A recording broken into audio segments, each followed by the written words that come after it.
Hi, and welcome again to another edition of Market Analysis for today, November the 11th. I'm Giovanni Betancourt, analyst, trader, and operator with Vantage Markets. Why? Well, the peak in inflation is in sight. Markets are going wild. Those inflation numbers were unambiguously good news. The rate of annual price gain slipped to 7.7% in October from 8.2% the previous month and well below expectations. That's the lowest inflation since January, before Russia's invasion of Ukraine kicked off a spike in energy that drove up the price of everything else with it. Now, this gives the Federal Reserve scope to slow down interest rates increases. While it won't be enough for a pivot to rate cuts and won't deter a half-point hike in December, it at least raises the possibility that Chairman Jerome Powell will come off tightening autopilot early in 2023. Now, perhaps most uplifting is that inflation is starting to slow significantly, even before an economic slump looks like to turn nasty.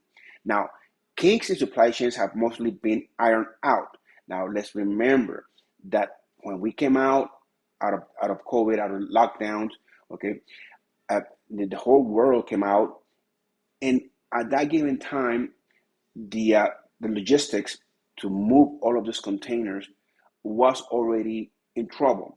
Then we were received with Mr. Putin's invasion of Ukraine, and then obviously China having their zero policy, the COVID-19 zero policy restrictions, very, very tight.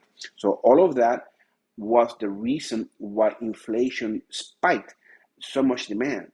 People coming out wanting to spend, wanting to come out and and do things.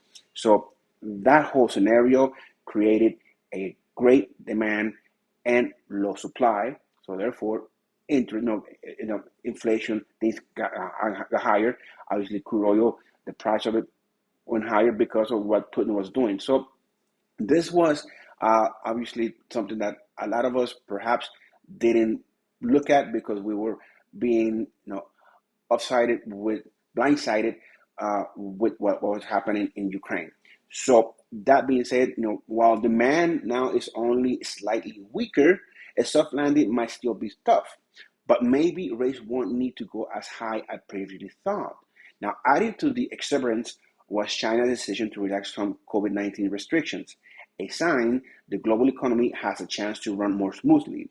Now, stock traders get it. Equities posted their best gains since 2020, with the S&P 500 up more than 5% and the beat down Nasdaq climbing more than 7%. And if it's true that inflation has now peaked, maybe there's more upside to come. Now, having said all that, it's probably best to keep a lid on the excitement in case this is another false dawn. It's still only 1 month's number. The headline rate is still too high. As the San Francisco Fed's Mary Daly said yesterday, 1 month of data does not make a victory. So with that being said, let's take a look at what we have in entitlement around for the markets. So let's do a technical analysis of what a change in trend could look like or should look like from a technical analysis point of view. So technical analysis tells us that a trend is defined when we have two consecutive, in a downtrend, for example, two consecutive lower lows and lower highs, and vice versa. An uptrend, will be defined as having at least two consecutive higher highs and higher lows. When do we change? How can we identify the change in that trend? So technical analysis tells us that when we want to identify a change in trend, we want to identify the bottom. The Nasdaq bottomed out on October 13th, right around 10,500. From here, the market did a correction, okay, a pullback. That pullback, however, it didn't take out the previous high from this low, and that previous high is this high of October 6th. You could have said, no, but it's this one, or it could have been this one. No, it's this one, okay? This is a previous high. So from this previous high, okay, the market needs to come down, come up to it and break it. Market did so, made an attempt, retraced, okay, pulled back, did another attempt to run lower. On that attempt, it didn't take out that low, that bottom, or that lower low, that the lowest point. It made another attempt to the upside. The market found resistance at that high. It didn't break it, okay? It didn't even violate it. It just touched it, and then market retraced, okay? From that moment, from this point that the market came towards it, and it retraced, that movement towards downside, if we were in a strong downtrend, then this movement that we have here, okay, this movement, okay, this movement right here should have taken out the previous low. It didn't. Okay, it didn't even come close to it. So therefore, here we are identifying. We say, okay, perhaps here is where the market is looking to consolidate, which it kind of did, and looking to see what's going to happen. Now, what helped the market move higher, obviously, has been yesterday's movement. But look at how the market moved higher and didn't take out that previous high. Okay, so we need to take out this previous high, break it, and once we break this previous high in the Nasdaq, we can say that, okay, perhaps we are changing direction. But we need to obviously, once we break this one, we need to break this previous high. Once we break this previous high, we can perhaps say that's our first higher high. And then when we break this this previously higher high of September 21st, we could count on as a second highest high, and we have to have obviously second higher lows. So we're still in the beginning of perhaps a change in trend in the Nasdaq. Okay, but we need first confirmation, and that confirmation will be for us to take out this previous high. Okay, and from here we can then look to the left at other highs for resistance points. This is too close to it, so you could use it, but even though it's a double top, but this one would be the one that you want to take out. So 13,000. At 13,000 is where we can come and say, okay, we are in an uptrend in the Nasdaq. Okay, so keep that in mind. Then we have the S&P 500. In the S&P 500, it is different because the S&P 500, it made its bottom. Okay, market fluctuated towards it, towards the previous high. It didn't reach it. It made another move to the downside. It didn't take out the previous low, and then from here, it moved higher, and it did take out that previous high. Okay, it did take it out. So now I'm using that as my support. From here, market breaking that previous high, fluctuated above it. Okay, went towards the previous high. After this one, it touched it, but it found resistance and it fluctuated lower. However, that movement toward the downside, it didn't even take out the previous low or the bottom. Okay, and the market fluctuated above it, and then yesterday movement, it has taken it above the previous high from the previous low, and then also higher than that one. So here we can start to count our higher highs and higher lows.